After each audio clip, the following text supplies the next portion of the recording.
Universal health care. That is what I intend to talk about today. My name is Megan Terrell, and I've done a lot of research on the topic, so I believe I am informed enough to make this speech. So first, we will be talking about what universal health care is, and then we will be getting into how it is different from our insurance system, how it would affect most people if put in place, and overall disadvantages. With all that being said, let's get into it. Universal healthcare is a system that uses taxpayer dollars to pay for medicine, appointments, treatment, etc. So instead of going to the doctor and having to pay individually for all these things, it would come out of taxes at the end of the year.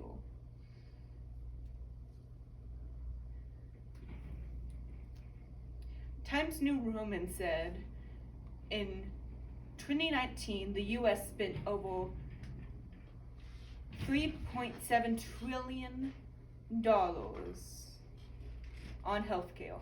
That's 18% of the gross domestic product of the world's largest economy. Over 12,000 for every man, woman, and child, and rising. For some things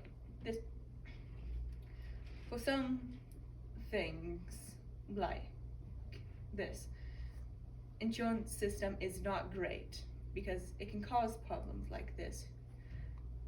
People without it can drown in medical debt. But universal healthcare can act as a safety net.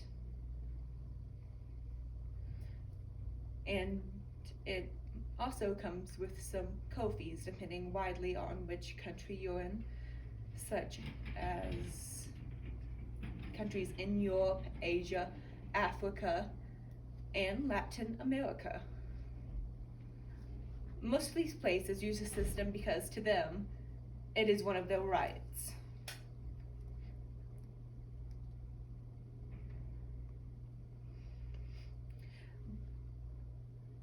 And the reason why medical equipment in the US is so expensive is because these insurance companies demand a steep price cut compared to what it takes to make the product. For example, a neck brace costs only $20 to make with the different stuff that goes into it, like the fabric and everything else.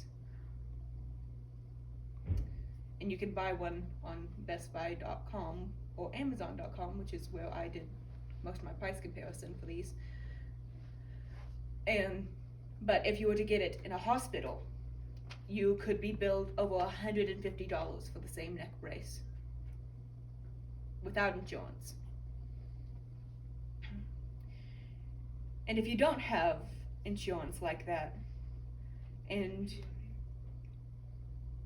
you might end up like Gina Repados, and you might really relate to this quote. Doctors saved my life, but my medical bills are stealing it for my children's lives.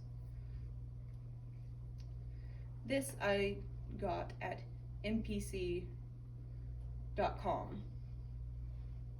a website about American health.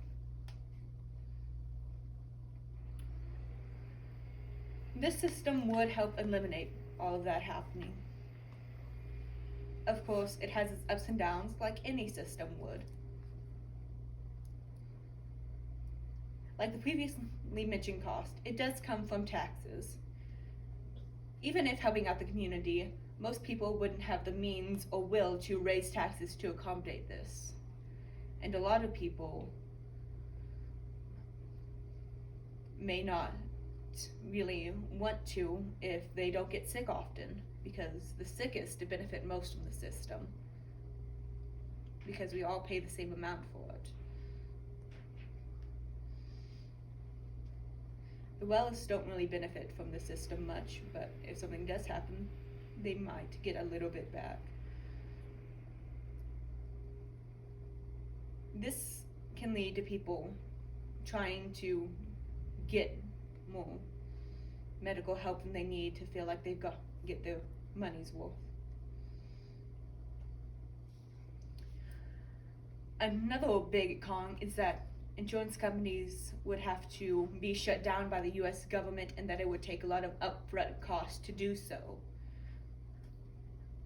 And this is money that the US does not have right now, as evidenced by our trillions of dollars in debt. It would also lay off a bunch of people from their jobs and really hurt the economy.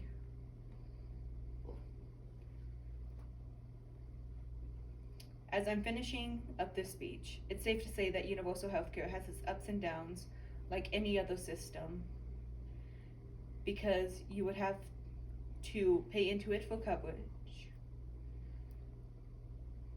and it is very different from the system we have going now.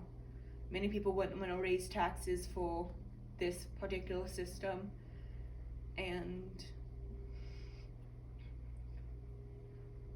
it could have a lot of downsides.